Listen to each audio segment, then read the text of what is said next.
All All right. right. Welcome to another episode of what I'm calling the Jena Hurst podcast. We've got Derrick Ivy on the show today. I'm going to pass the mic and have him introduce. We just recently connected on social media. He shared something I shared. I reached out. And again, as I always say, I like to have podcast conversations with my friends. And so I appreciate you saying yes and leaping in really all in 1 week. So yeah, I'd love to hear who you are, and what you're up to. Yeah, thank you for having me, Jenna. And my name is Derrick Ivy. I'm a board certified clinical hypnotherapist, researcher, and intuitive healer.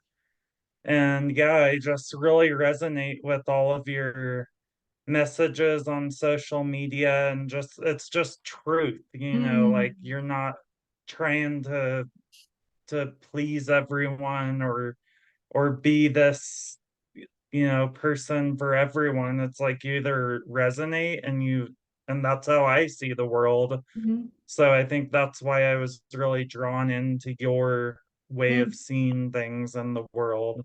Mm. Thank you. And I hear, as you say that, and in much of what I want here is this radical permission to be like, who is Derrick? Like, that's what I want to see, not the version you think you need to be, just the version of you that you are, and just cut through the noise that we think we're to be and just get into that 0 point of, I'm a human trying to human today. I believe you're doing the same. And I want people to be effective. And instantaneously my ears ring and all the feels go off as board certified hypnotherapist. Like, so you've done the work, you have the credentials. It's not I think for me, I've been wounded by the spiritual space of people who say and do that they can do certain things and get walked into places without the awareness or the support or the experience that actually holds through the hard parts of healing and the messiness of this process. And so would love for you to Yeah, share maybe your journey, how you got started, what got you started into wanting to even do this, that whole world, anything there that comes through. yeah, that's a great that really just so much opens up when you ask that because I didn't pick this path, which I don't think a lot of people really did. It's more like my life took me down to the lowest lows. Like if you've ever heard of the trampoline effect, like the lower you go, the higher you can go. And that was totally me. Um, I grew up in a complex trauma household like a lot of people, and it created this hole in my soul that I didn't even really know was there until like in my 20s. I was already full-fledged into alcohol and drug addiction and just trying to fill this hole. And that's what opened me up to being willing to look at other ways of living and other ways of because I knew I couldn't keep doing that or else it was going to kill me. Like I literally heard a voice one morning like if you keep doing this it's going to kill you. And so that got my attention and I knew it was true. And then when I got sober, I went through periods of being sober, relapsing, and all of that kind of led me to a meditation practice. And then I had always known I wanted to help others and really help them on a deep level. So I went to school for psychology, addiction counseling, and then I was like, that's not me either because I don't want to be put in a box. I don't want to put other people in a box. And so that led me into the more spiritual realms. And then when I got trained in alchemical and transpersonal hypnotherapy, I was like, this is what I'm meant to be doing. And the stuff that now comes through during our sessions that I do with my clients in the classes, it's like just incredible insight that like if you would have asked me a few years ago if I would be doing this, I don't think I would I would say I don't think so. Yeah. I love the way you stated that. And I feel the same way. It's like what I'm up to today, while yes, in the spiritual spaces, they're going to say your soul picked this. the person that I am on this constructed space doesn't realize that. Like I don't have that, like that keeps me going, the fuel there. It does feel so foreign. It does feel so opposite of that. And there is that still true sore, no, sore, soul touch that is like, okay, I can see how I can see that. I just can't fully see it yet. And just really, I really want to meet people where they're at compared to some of the esoteric spiritual realm where it's like just be or do whatever. It's like, no, I have a real thing going on here, and I got to meet the realness of me compared to preaching the spiritual concepts, which just bypass and gaslight what actually is real. And so there's so much there. Just admire you for your path and journey to overcome addiction. I mean, so much of my heart is in that space, and the radical permission of you make sense and everyone's path makes sense. And I had someone else who's been or who is a hypnotherapist here. I personally did it on my healing journey, and it's Mhm. like it is this what feels like a cheat code. I did a lot of hypnotherapy at night, like sleeping. It does feel like a cheat code. It does feel like you can literally passively shift. It's also was very hard to do at first. And so I am very passionate about that topic, just simply because it does seem like you can bypass all of the resistance, all of the things that are making it hard. Like it really drops you down. And if you can Yeah. overcome the resistance of whatever it is to get started, then it's there. I will also say my own caution is really knowing who's going into your subconscious is important. There is that impact Mhm. of if they're not trained, they can literally you can fuse to their conscious in a way. Is I don't know if you have any science around that. I have personal experience that Yeah. messed me up in a way. I did get fused to someone who didn't have the scientific knowing how to navigate someone's subconscious to keep them in their power. And so I don't know if you've had any experience or heard any stories that would help translate that. Yeah, that's such an important point to bring up because it's we're not only like going into just pull out like, there everything is in that realm.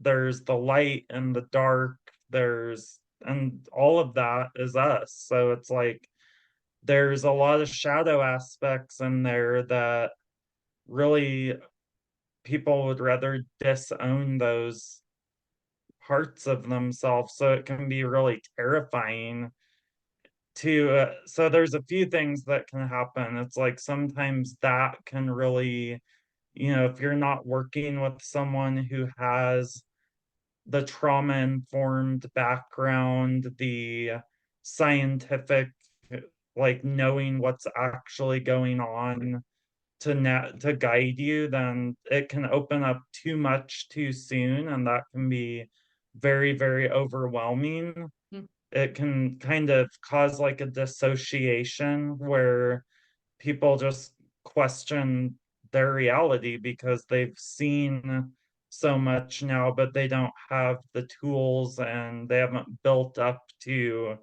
being able to hold that. Mhm. The other thing is a lot of times it will open up like really intense memories of trauma, or and then if the person is not properly trained and skilled to help the client navigate that, then it's like, okay, great. So we got in there and opened it up, but then now what? Now just you're left with all of that junk now and not really knowing what to do with it. So, yeah, it's definitely a fragile Yeah. process in a lot of ways. I appreciate you mentioning it as fragile. And the picture that was coming through as you were saying it was in many ways going to those uh, infantile spaces. And whether it be, I mean, I know hypnosis is proven too, even past life or whatever's there, it's those still my psyche that's part of partnering with this experience. And it's like giving a child all of this heavy, like here's a whole, I just see a picture of like a bunch of logs, like carry this 2-year old. Mhm. And it's like I can't carry this. Like you're drowning me in this, or you're crushing me with the weight of what you're bringing up because I don't have the strength or the tools or the psyche structure. And I think that's anyone in the Western world. We don't. I mean, if you're an Eastern or if you've had kind of past historical esoteric, like I feel like there's more structure to understand the spiritual or the subconscious or the dark. I came from Western fundamental religious cult. Like you can't do bad, broken, and wrong. Like if you deconstruct out of religious cult and then you go into your subconscious, like you don't have the strength to tackle Mm-hmm. shadow because it's just not you. You don't have. Right. So I had no frame with someone that completely opened me wide open, and it was making sense. Like I had my own like purpose that I understood, and I built my own structure to work through trauma. And it was the workout that it is like it's invisible, so it's hard to give yourself credit for the work that it is. It is heavy lifting. Like it feels like heavy lifting every single Yeah. day.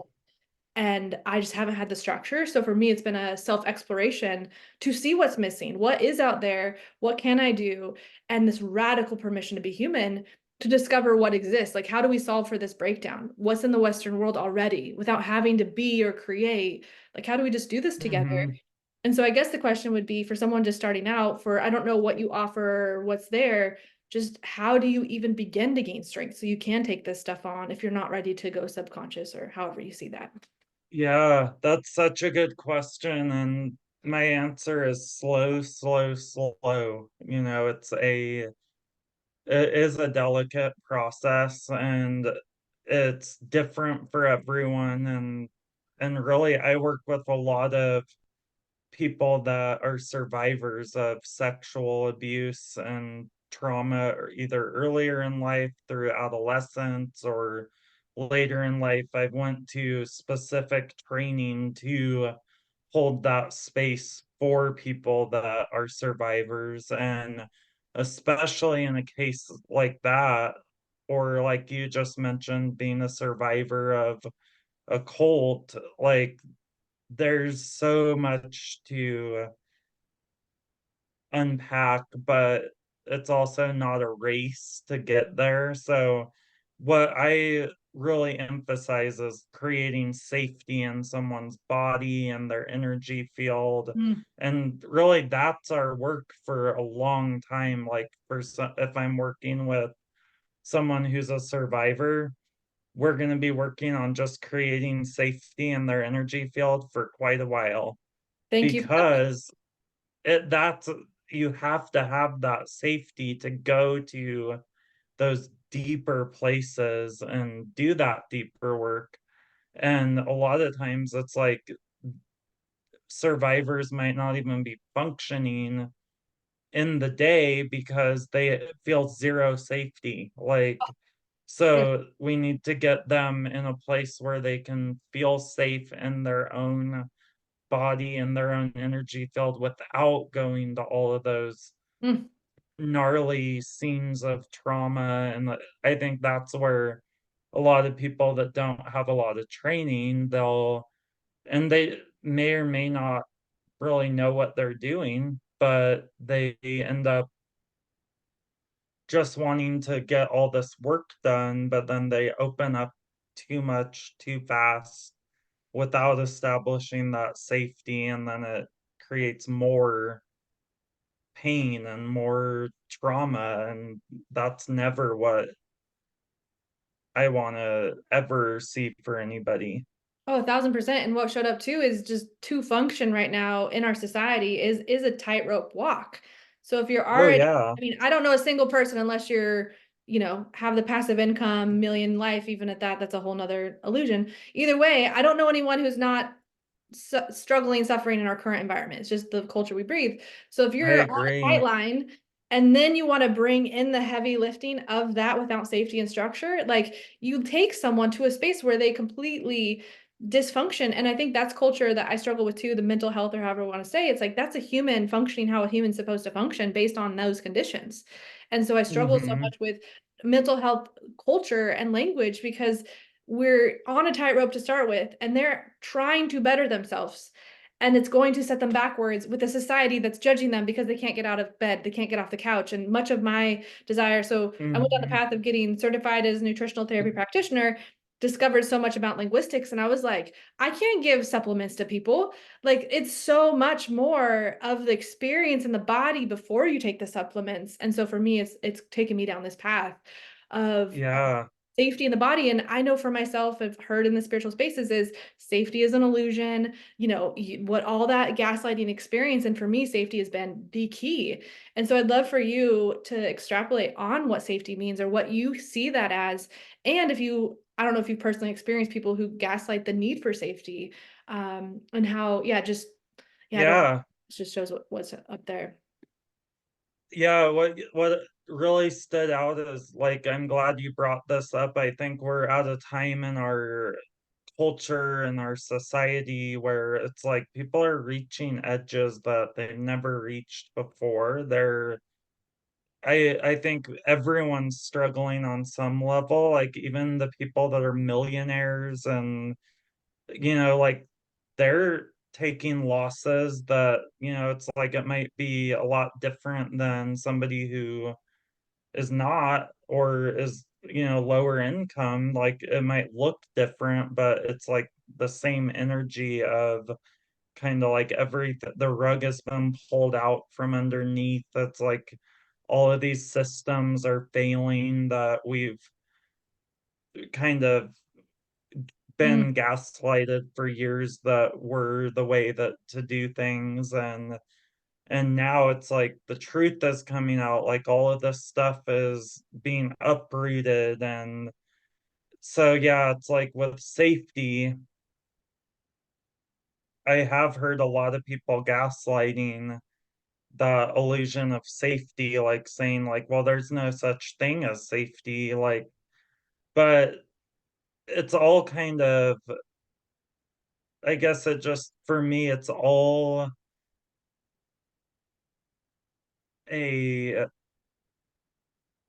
a dance of energy. And like I think safety for me is about like calming the nervous system down, mm, like getting physical safety, uh respect and open spaces where judgment-free zones and things like that. Because I think that's what a lot of times people don't feel safe, is like going into a space and then being judged for, yeah, like they can't get off the couch, they can't get out of bed, and then they're like, well, I already don't feel safe because I feel like I'm going to be judged for that. mm.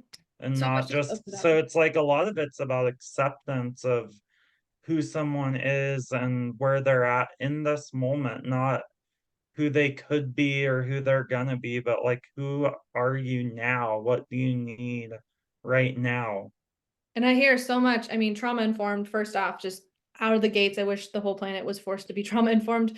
And B, Hmm. safety is the word we use. I heard self-preservation as just what pinged inside of me. And this, again, we're all in a system that does not sustain life. And if I can die today, if I can be impacted to where I'm at the effect of someone's experience. I think so many conversations too. There are people on the planet today who don't want people to be alive because they do certain things that is a freedom of expression or speech or whoever they Hmm. love. Like there is a real reality of people who have beliefs that want to control other people's sovereignty, and that what Yeah. control from the who can you love or the control of I want to take your life, like those things are real to whatever extent, and that control, domination, death, however you see it, is real. And so people who have had trauma have experienced that that's very, very real. And so they are, especially in the Hmm. PTSD brain that I have, my past trauma is in my present moment all the time. I'm alive in it. And so even if you are safe, Same. if you are not proven to be safe to my system, I don't get to be me. I don't have access to that PTSD response dropping because we haven't established that dynamic. And for me, I was part of a community that was essentially share your trauma with no support, no boundaries, no safety, just ugly things that happen inside of that community, which could Oh lead yeah. support issues. And for me, it's learning from that experience. Okay, we got community, like we had community, we just destroyed each other in the process. How do we learn from that and build community on the back of safety? And much of, because safety is one of my big charges, it's one of the resistances I hit about people is like, you, what's an illusion? You got it, it's all self within. And I'm just like, I just feel like they just, again, trauma informed is what's missing. It's like you haven't actually been in what's possible. You just are in whatever drowning is what's there. It's just, I just know it is possible. I know what it feels like when my whole system can stop and relax and be and what's possible in that environment and the Mhm. safety that is there. And so there's so much there. And yeah, I don't know what shows up for you. It's just that this whole new world just opened up on that conversation. Oh yeah, and it's like this, I love this conversation because it's bringing up so much like so much flow. Mhm. And it reminded me of why I started my program called QSM. It's Quantum Shift Method, and my Mm. mission is to teach more and more souls this trauma-informed way of helping. It's a 6-month program. We've taken about 14 people through the entire program, like life-changing, game-changing stuff. And like, because I think a lot of times it's like people want to do better. They want to be like, they have the best intentions a lot of times. Like, even people that do end up causing more damage. It's like they wanted to help, they wanted to create this community space to support each other, but then it's like there was no order to that and no like processes and just deeper knowledge of what different people have experienced other than themselves. So I kind of made it my mission in 2022 to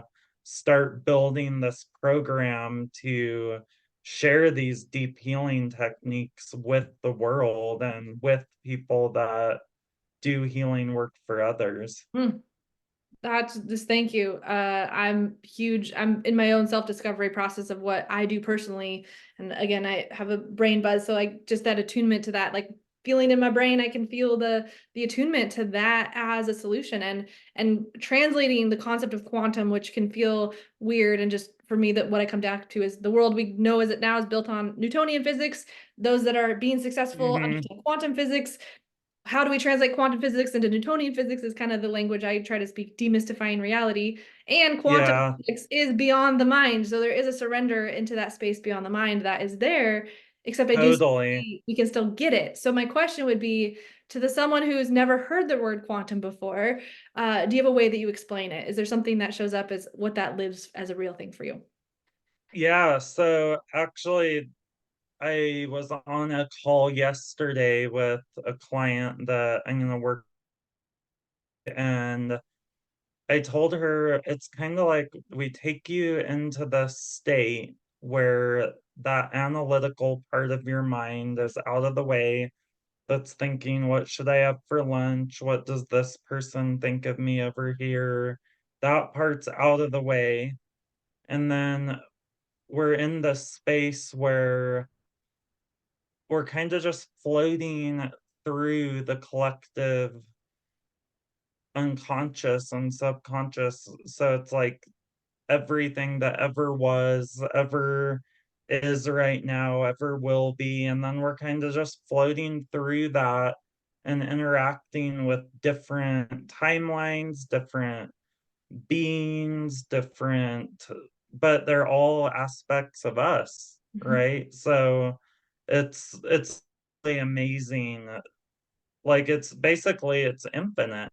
mhm, Um, but if you think about like just floating through empty space and being able to go back to revisit old times to give parts of yourself things that they didn't get at that time that they really, really needed, mhm, going 2 times in the future to get information for yourself now to get to that timeline in the future, mhm, going to past lives to atone acts that you did to other people in past lives, or to get healing for times that you were basically burnt alive for being who you were or whatever it is, but it's really a limitless space that it totally goes beyond the mind. It's Oh, yeah. it's to the deepest truth of your being. Yeah, and I wrestle with keeping it as real as possible just because I had such an altered state of reality that I can struggle with some of that. And so for those that want to run Uh-huh. that space and want to play in all of the untetheredness, like yes, do that. And for those that don't, it still is this like I can quote unquote make it make sense in the sense of I think of the whole like being burnt in a past life, whether that be true or not, because in some ways we're just making it all up anyways. Hmm. Still have a reality that it wasn't that long ago that that was what people were doing. So that is what's informing Right. physical reality. Generation, we're informing and learning and informing and learning. So even if you don't have the desire to make it be your past life, for those that do, it's resonant, so it's just true. And for those that don't, it still is our current life because it wasn't that long ago. Like even just the concept of slavery for those in that space where that there, like that was the air we breathed as a society. The laws that we have today were set in motion that we're still trying to change. And so as much as there is that untethered spiritual, there is also that very tethered physical. And it's equal in my personal opinion. And people are Same. scared of that untethered, which everything you're going to find is already in there. Like you're not going to come up with something new. It's just your Exactly. awareness is not there. So how do we A, bring the awareness and B, bring the safety? Because if you do the awareness, you can have such an impact that does derail you, that isn't safe, that is, you're taking it. Yes. And so you don't have to do it the hard way. So many people up until now have done the hard way, the spiritual path the hard way. And I think that's even culture where people are like, that's just what you have to Hmm. do. You have to have the near-death experience to have the experience. I'm like, I personally just want to make it so we don't have to. Like, how can we create this as a safe place so you don't have Yes. to that space and create more trauma that you then have to heal from? Like, how do we make healing not a traumatic experience? And that's what I'm just hearing in the way in which you've structured and created and what you're creating. Yeah, thank you, Jenna. And yeah, it's totally like I always tell people there's a lot of danger in taking these messages as directly from God or, that these are because it's like in some ways, yeah, it's fully real, but then in other ways, it's like it's just kind of, I think a lot of times the subconscious shows us these images in a really dramatic way to get the point across Mhm. to like really get, but it's all in the like how you integrate it and how you kind of see it from, and I try to help people see it from a really like expanded perspective, like Mhm. where it's a container that it can hold all of the different levels of experience Mhm. within it. And um, for somebody that really needs to stay in what's real, what's cool about this process is we don't have to go to all of those places. But then for someone who kind of wants to get insight from that more dramatic perspective, like, yeah. It's fun. It's But amazing. it always works out in such a beautiful way Yeah. for that person Yeah.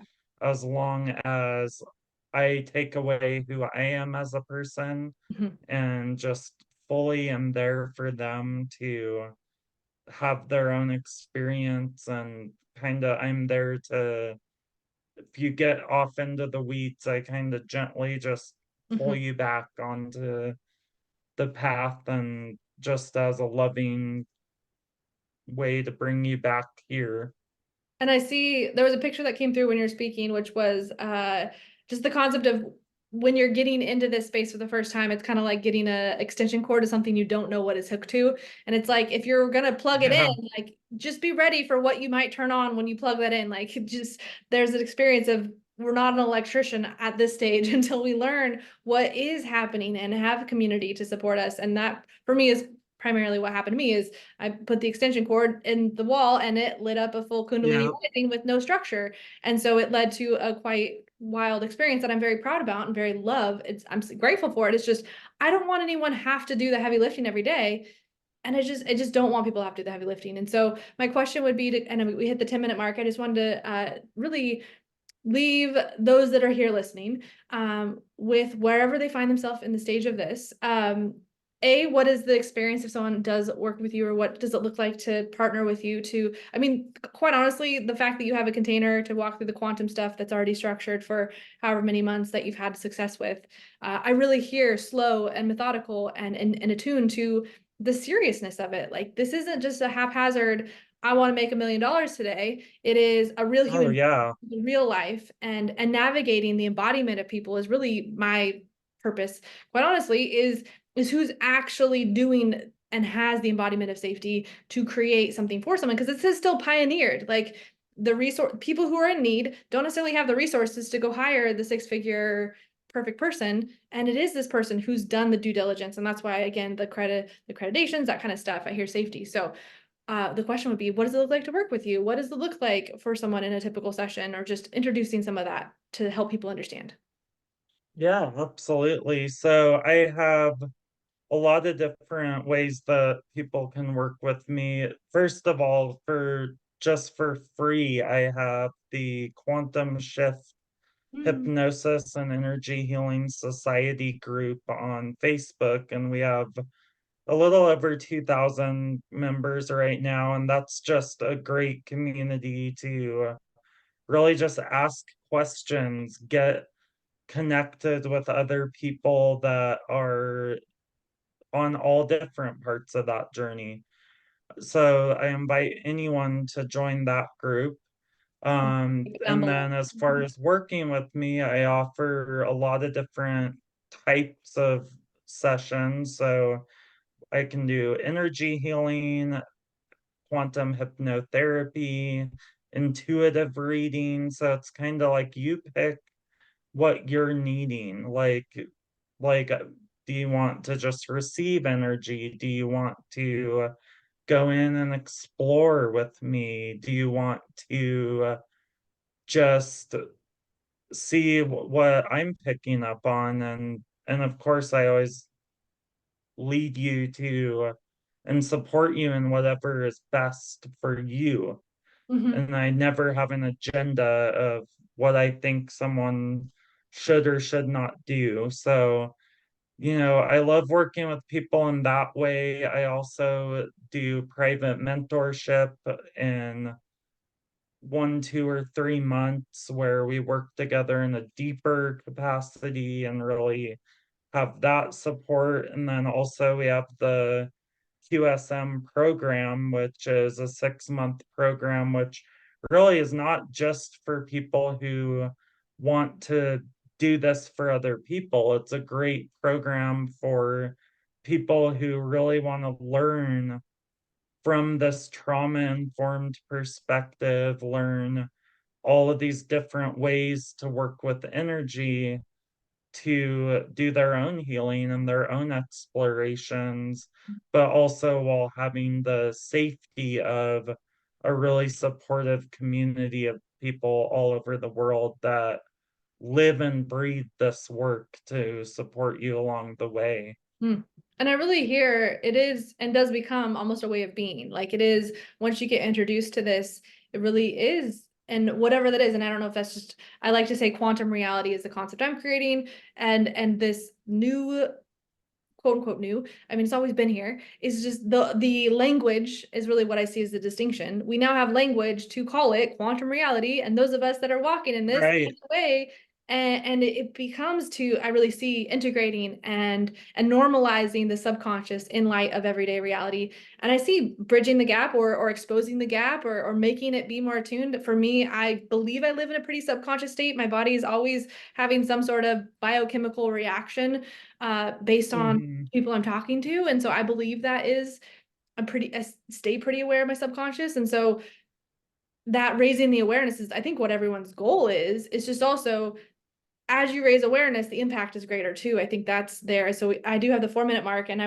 Yeah. would actually love if you want to speak to this, would be the process of when you're going through life, before you learn your whole come to awareness of your whatever, I don't even know how to explain that, whatever that would be called, Mm-hmm. for that awareness, it's like before you were unaware, and so you just went through life painfully but you didn't know, and then you like are aware of the pain and you're doing it, so it's almost like life just gets harder.